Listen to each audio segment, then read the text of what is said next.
Dear students, brother and sister, आज मैं आपके सामने एक बहुत ही महत्वपूर्ण बिंदु लेकर आया हूँ। बार बार ऐसे हमारे जो यूट्यूब में है उसमें कमेंट्स आते हैं। बहुत लोग फ़ोन करके पूछते हैं कि सर इंटरव्यू में क्या करना चाहिए, हमारा पहनावा और हमारा प्रतिक्रिया किस प्रकार का होना चाहिए, इस पर थोड़ा सा हमको गाइडलाइन दीजिए। आज मैं इसी सब को ध्यान में रखते हुए एक बहुत ही महत्वपूर्ण बिंदु है, 15 महत्वपूर्ण बिंदु, मैं इस पर विस्तार से चर्चा करूंगा कि इंटरव्यू में जाते समय, उसके पूर्व या इंटरव्यू के दौरान, साक्षात्कार के दौरान एक कैंडिडेट का व्यवहार एवं प्रतिक्रिया किस प्रकार का होना चाहिए, इस बिंदु पर हम लोग विस्तार से चर्चा करेंगे। यह जो है UPSC, BPSC, JPSC, CDPO, technical, non technical, जितने भी प्रकार के विद्यार्थी हैं, जितने भी फैकल्टी के विद्यार्थी हैं, सभी के लिए बहुत ही महत्वपूर्ण है। उन सभी को साक्षात्कार में जाने के पूर्व इन 15 बिंदु को ध्यान में रखना आवश्यक है।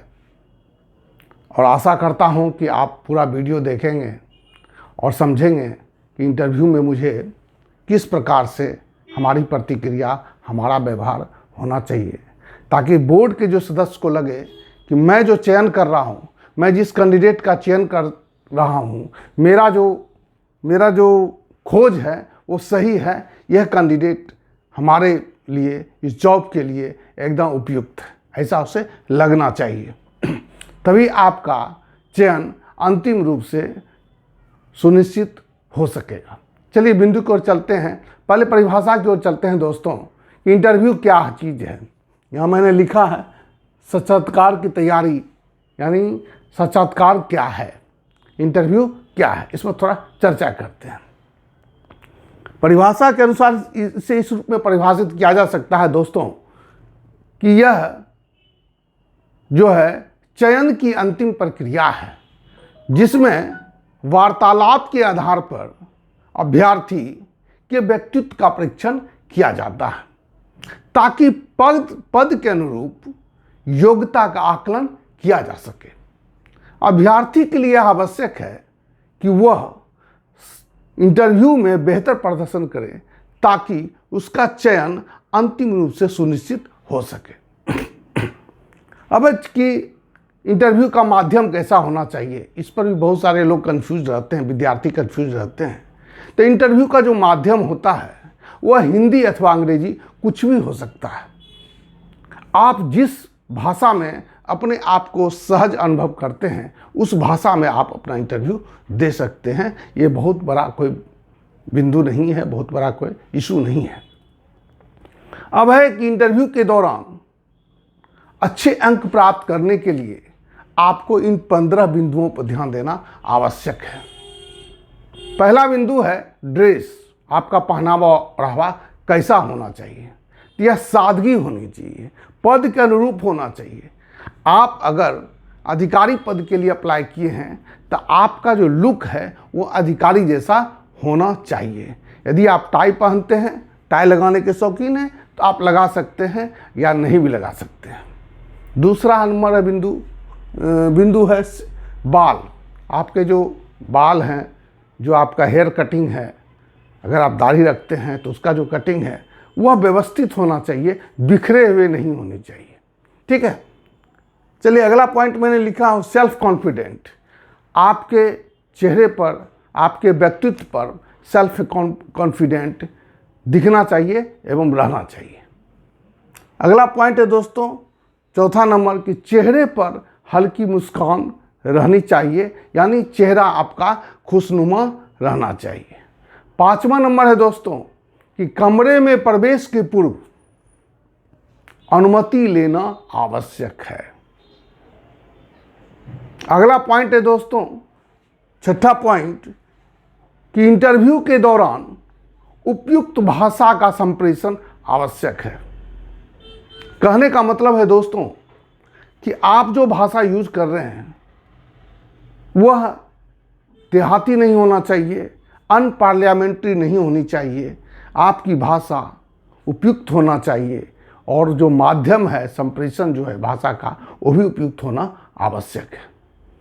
7वां नंबर है दोस्तों बायोडाटा। बायोडाटा से संबंधित सभी प्रश्नों की पूर्व तैयारी आवश्यक है। अगर बायोडाटा में जो भी आप इंफॉर्मेशन देते हैं उसकी जो पूर्व तैयारी है उससे संबंधित बायोडाटा से संबंधित वो आवश्यक है। जैसे कि आप बायोडाटा में कुछ अपना जन्मदिन जन्म स्थान लिखते हैं, अपने एजुकेशनल क्वालिफिकेशन के बारे में लिखते हैं, तो उससे संबंधित जो भी प्रश्न हो सकते हैं, अगर आप टेक्निकल हैं, टेक्निकल साइड से हैं, तो आपने जिस विषय में अपनी अभिरुचि दिखाई है या जिस विषय से आपने ग्रेजुएशन किया हो या आपका ऑप्शनल जो विषय हो वो उस पर आपको कमांड होना जरूरी है, उससे भी प्रश्न आपसे पूछे जा सकते हैं। अब अगला पॉइंट है दोस्तों हॉबी यानी अभिरुचि। अभिरुचि अगर आप लिखते हैं तो उससे संबंधित प्रश्नों की भी आपकी पूर्ण तैयारी आवश्यक है, इससे भी प्रश्न पूछे जाते हैं। अगला पॉइंट है दोस्तों 9वां पॉइंट है राष्ट्रीय एवं अंतर्राष्ट्रीय घटना चक्र का संपूर्ण ज्ञान होना चाहिए। आप रेडियो पर न्यूज़ सुन सकते हैं, टीवी पर न्यूज़ सुन सकते हैं, डेली पेपर पढ़िए, ताकि आप जितने भी आपके चारों ओर जितने भी घटनाएं हो रही है, ठीक है, तो वो राष्ट्रीय हो अंतर्राष्ट्रीय है, ये तमाम घटना चक्र की आपको जानकारी आवश्यक है। जो महत्वपूर्ण बिंदु है उसकी जानकारी आपको आवश्यक है।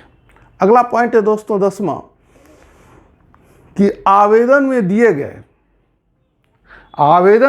गए पदों की वरीयता से संबंधित प्रश्न की पूर्व तैयारी भी आवश्यक है। आप जब आवेदन करते हैं तो उसमें पदों की वरीयता भी मांगी जाती है कि आपका फर्स्ट चॉइस क्या है, आपका सेकंड चॉइस क्या है, आपका थर्ड चॉइस क्या है। ऐसी स्थिति में जिसने जो पदों की वरीयता आपने दिया है उससे भी संबंधित प्रश्न पूछे जाते हैं और इसलिए इसकी पूर्ण तैयारी आपके लिए आवश्यक है। जैसे मान लीजिए कोई बीपीएससी का इंटरव्यू दे रहा है और अपने वरीयता क्रम में उसने फर्स्ट चॉइस दे दिया है बिहार पुलिस सेवा, ठीक है, तो बिहार पुलिस सेवा में क्यों जाना चाहता है, वह जाने के बाद समाज देश के लिए क्या कर सकता है या उसकी क्या है, उससे संबंधित जितने भी प्रश्न हैं उससे जो उठ सकते हैं, जो होना चाहिए, उस पर उसकी तैयारी आवश्यक है। अब अगला पॉइंट है दोस्तों अपना नाम, ठीक है, जन्म स्थान या जन्मदिन से संबंधित कोई महत्वपूर्ण घटना अगर होती है, ऐतिहासिक घटना हो, सामाजिक घटना हो, राजनीतिक घटना हो, तो उस पर भी आपकी तैयारी आवश्यक है। अगला पॉइंट है दोस्तों 12वां पॉइंट है किसी भी प्रश्न का उत्तर देते समय, ठीक है, बोर्ड के सदस्य के साथ बहस नहीं करना चाहिए, इससे आपके व्यक्तित्व पर नकारात्मक प्रभाव पड़ता है, ठीक है। अगला पॉइंट है दोस्तों कि इस इंटरव्यू के दौरान तनाव मुक्त रहने का सफल प्रयास करनी चाहिए। ऐसा नहीं लगे कि आप बहुत तनाव में हैं, है ना, किसी प्रश्न का नहीं जान रहे हैं या मान लीजिए प्रश्न में उलझ रहे हैं तो आपके चेहरे पर काफ़ी तनाव दिख रहा है, ऐसा स्थिति नहीं होना चाहिए। अच्छा, अगला पॉइंट है दोस्तों कि जिस प्रश्न का उत्तर आप नहीं जानते हैं उसे विनम्रता के साथ सॉरी कहना चाहिए। यह भी एक प्रकार का आपके अंदर सकारात्मक इससे प्रभाव पड़ेगा।